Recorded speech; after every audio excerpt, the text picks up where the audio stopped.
আজ বাজার থেকে নিয়ে এসেছিল কলমি শাক। ছোটবেলায় দেখতাম বাড়ির পুকুরে খুব হতো এই শাকটা। এখন আর তেমন একটা হয় না, তাই বাজার থেকেই কিনে আনতে হয়। আমাদের বাড়িতে এই শাকটা সবাই খুবই ভালোবাসে। আজও নিয়ে এসেছি, তাই আমিও চলে এলাম এই রেসিপিটা আপনাদের সাথে শেয়ার করতে। নমস্কার বন্ধুরা, ভাই বোনের হেসেল ঘরে সবাইকে স্বাগত। আজ আমি বানাবো আলু দিয়ে কলমি শাক ভাজা। খুব কম সময়ে ঘরোয়া একটা রেসিপি আজ শেয়ার করব। ভিডিওটি কেউ স্কিপ করবেন না, পুরো ভিডিওটি দেখার জন্য অনুরোধ রইল।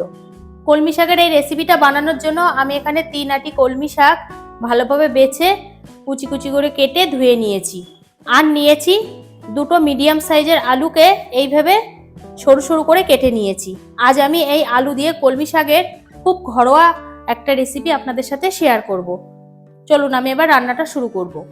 সবার প্রথমে গ্যাসে কড়াই বসিয়ে দিয়েছি। কড়াইটা গরম হয়ে গেছে। এর মধ্যে আমি এবার দিয়ে দেবো 2 চামচ মতো সর্ষের তেল।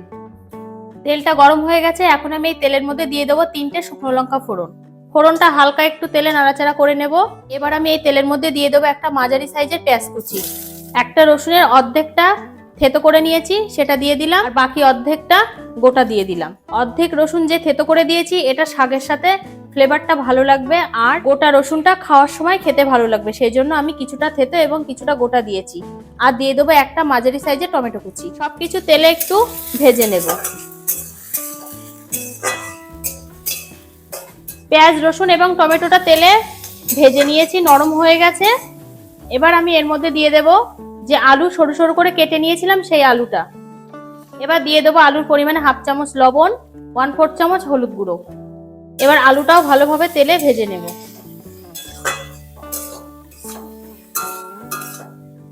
আলুটা দিয়ে আমি 3 থেকে 4 মিনিট ভেজে নিয়েছি। এবার আমি এর মধ্যে দিয়ে দেব কেটে রাখা কলমি শাকগুলো। শাকগুলো সব দিয়ে দিয়েছি। এবার আমি এর মধ্যে দিয়ে দেবো শাকের পরিমাণে 1/2 চামচ হলুদ গুঁড়ো, 1 চামচ লবণ। এখানে কিন্তু শাক যতটা দেখতে লাগছে এতটা কিন্তু থাকবে না, অনেকটাই কমে যাবে, সেই জন্য লবণটা একটু হাতে রেখে দিতে হবে। আর দিয়ে দেবো 4টে কাঁচা লঙ্কা চেরা। এবার সবকিছুকে ভালোভাবে মিশিয়ে নেব।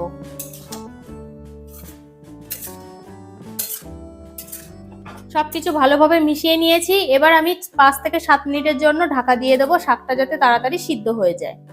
5 থেকে 7 মিনিট হয়ে গেছে। আমি এবার ঢাকাটা একবার খুলে নেব। হালকা হাতে শাকটা নেড়ে দেব।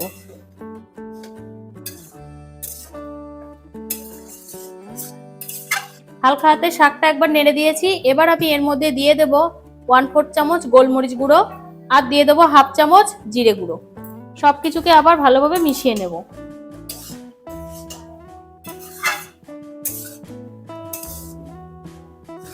আবারও আমি 5 থেকে 7 মিনিটের জন্য ঢাকা দিয়ে দেব এবং মাঝে মাঝে হালকা করে করে নেড়ে দেব। ঢাকা দিয়ে দিলাম। 5 থেকে 7 মিনিট আমি আবারও রান্না করে নিয়েছি। দেখুন শাকটা কেমন কমে অল্প হয়ে এসেছে এবং সবকিছু কিন্তু ভালোভাবে সিদ্ধ হয়ে গেছে। আমি একটু টেস্ট করে দেখব লবণটা ঠিক আছে কি। লবণটা ঠিক আছে। রান্নাটা কিন্তু আমার পুরোপুরি কমপ্লিট হয়ে গেছে। এবার আমি এটা একটা সার্ভিং প্লেটে নামিয়ে নেব। গ্যাসটাকে অফ করে দিলাম।